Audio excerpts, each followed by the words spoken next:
சில நேரங்களில் தவறாக முடிவெடுப்பது நிமித்தம் பல தோல்விகளை, இழப்புகளை சந்திக்க நேரிடுகிறது. அது படிப்பு சம்மந்தப்பட்டதாக இருக்கலாம், பிஸ்னஸ் சம்மந்தப்பட்டதாக கூட இருக்கலாம். இது நிமித்தம் யார் நமக்கு நல்ல ஆலோசனை சொல்வாங்க என்று சொல்லி உயர் பதவியில் இருக்கிறவங்களை தேடி நம்ம போகிறோம்.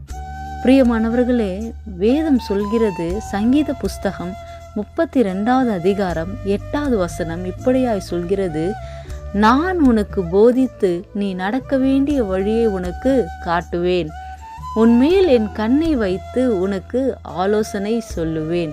பிரியமானவர்களே, ஆண்டவராகிய இயேசு கிறிஸ்து இன்றைக்கு இந்த வசனத்தின்படி உங்களோடு கூட பேசி கொண்டிருக்கிறார். மகனே, மகளே, நான் உனக்கு போதித்து நீ நடக்க வேண்டிய வழியை உனக்கு காட்டுவேன் என்று. அதனால் எதை குறித்து கவலைப்படாதீங்க. ஆண்டவர் உங்களை வழி நடத்துவார். அவரே உங்களுக்கு ஆலோசனை கர்த்தராய் இருப்பார். ஆமென்.